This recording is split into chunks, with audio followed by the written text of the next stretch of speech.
कांग्रेस चुनावी मोड में आ गई है। आगामी लोकसभा चुनाव को लेकर सीट शेयरिंग को लेकर घोषणा पत्र तैयार करने पर काम तेज कर दिया गया है। कांग्रेस का गठबंधन पैनल जल्द ही इंडिया अलायंस के सहयोगियों के साथ बातचीत शुरू करेगा, लेकिन क्या यह इतना ही आसान है? देखिए रिपोर्ट। कांग्रेस चुनावी मोड में आ गई है। आगामी लोकसभा चुनाव को लेकर सीट शेयरिंग से लेकर घोषणा पत्र तैयार करने पर काम तेजी से हो रहा है। गुरुवार को पार्टी हाईकमान ने बड़ी बैठक की। इसमें नेताओं से चर्चा की और 255 सीटों पर चुनाव लड़ने पर ध्यान केंद्रित करने के लिए कहा गया है। कांग्रेस इन सीटों को जिताऊ मानकर चल रही है। कांग्रेस का गठबंधन पैनल जल्दी ही इंडिया अलायंस के सहयोगियों के साथ बातचीत शुरू करेगा। यूपी में गठबंधन 80 हराएगा, 80 हराएंगे, भारतीय जनता पार्टी देश से हट जाएगी। विपक्षी दलों के गठबंधन इंडिया ब्लॉक में सहयोगियों के बीच सीट शेयरिंग को लेकर खींचतान और तनाव बढ़ गया है। सबसे ज्यादा मुश्किलें कांग्रेस के सामने आ रही हैं। अलायंस में सबसे बड़ी और नेशनल पार्टी होने की वजह से कांग्रेस को सभी दलों को साधने की चुनौती है। इस बीच क्षेत्रीय और सहयोगी दल अपने अपने प्रभाव वाले राज्यों में कांग्रेस पर एडजस्ट करने का दबाव बना रहे हैं, फिर चाहे पश्चिम बंगाल हो या दिल्ली और या फिर पंजाब। बिहार और उत्तर प्रदेश में भी हालात कमोबेश ऐसे ही हैं। हर जगह सीट शेयरिंग पर मंथन के बीच विवाद की खबरें आ रही हैं। हालांकि अखिलेश लगातार भाजपा को 80 सीट हराने की बात कर रहे हैं। बाइट अखिलेश यादव। यूपी में 80 हराओ, प्रधानमंत्री का चेहरा कौन होगा? और लोकतंत्र बचाओ। देखिए, प्रधानमंत्री के चेहरे से बड़ी बात यह है कि लोकतंत्र का मंदिर कहने वाली जगह पर लगातार सांसदों को बाहर निकाला जा रहा है। क्या ये सामान्य बात है? भारतीय जनता पार्टी कोई बात सुनना नहीं चाहती, न देखना चाहती है। चरम सीमा पर महंगाई है, किसान की आय दोगुनी अभी तक नहीं हुई। ये तमाम वो सवाल है जो हमें जनता के बीच में ले जाने हैं।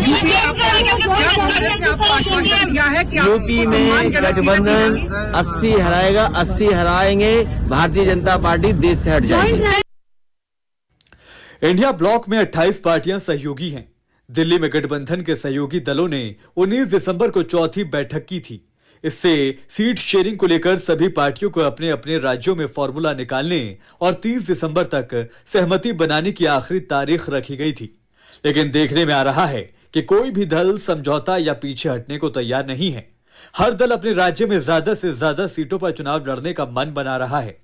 हालांकि यह संभव नहीं है। ऐसे में गठबंधन के सहयोगी दलों में राज्य स्तर पर विवाद होना शुरू हो गया है।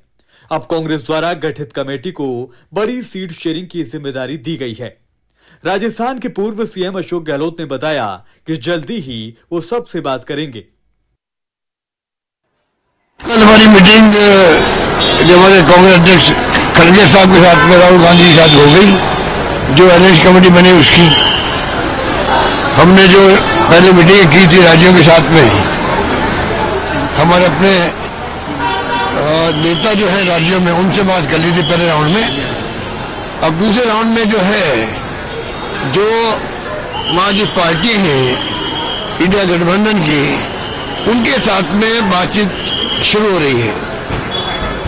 परसों से 7 तारीख से 7, 8, 9 को संभवतः अगर उनको सुविधा हुई, उनकी सुविधा देखनी पड़ेगी हम लोगों को। तो मैं समझता हूँ कि हम लोग सब मिलके चर्चा शुरू करने लग जाएंगे और उम्मीद करते हैं कि बहुत स्मूथली सबके साथ में सीट शेयरिंग का जो काम है वो आगे बढ़ेगा। सबसे ज्यादा मुसीबत और चुनौती कांग्रेस के सामने है। उसे नॉर्थ से लेकर साउथ तक सीट शेयरिंग पर माथापच्ची और सहमति बनाने में अब तक सफलता नहीं मिली है।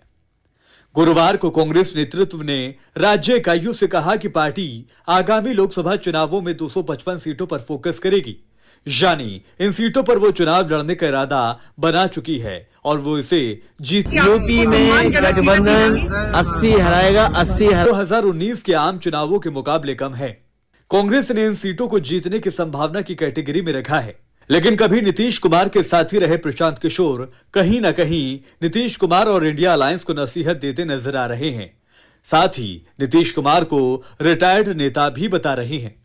तो यहाँ लोगों ने बड़ा हल्ला मचाया, अरे नीतीश कुमार प्रधानमंत्री के दावेदार हो गए, चेहरा हो गए। फिर वो नहीं हुआ तो कहा इसके संयोजक हो जाएंगे। वो भी नहीं हुआ तो अच्छा इसी का नामकरण नीतीश बाबू करेंगे।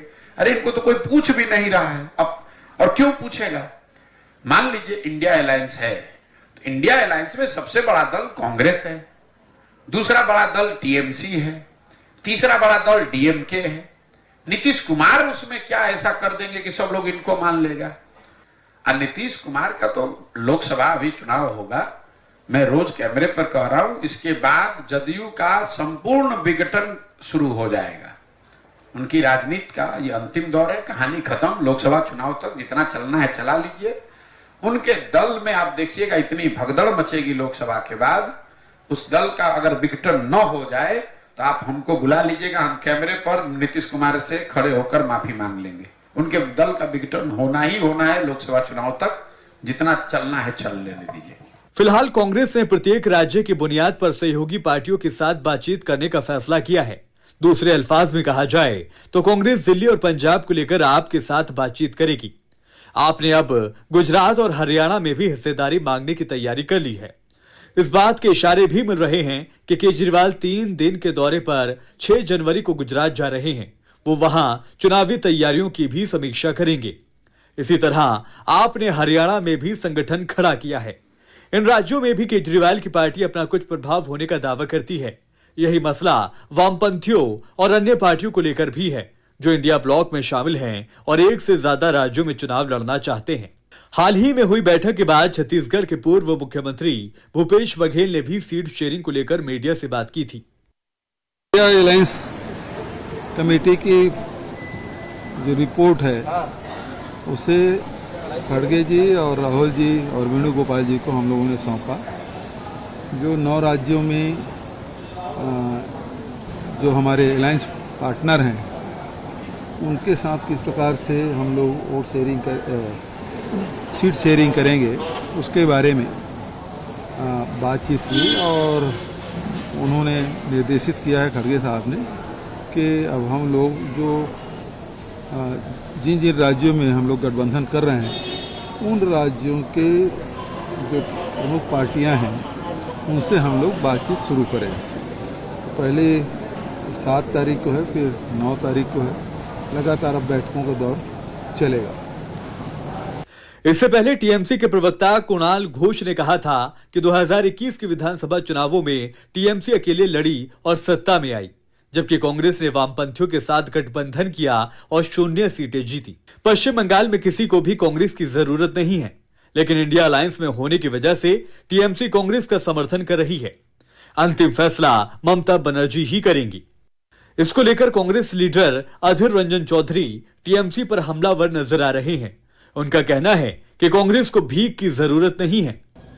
ममता को बचने के लिए कांग्रेस की जरूरत ममता की है।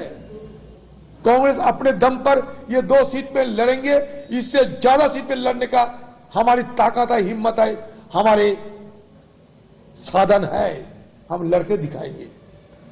ममता की दया से ये दोनों सीट हमें रखने की कोई जरूरत नहीं है।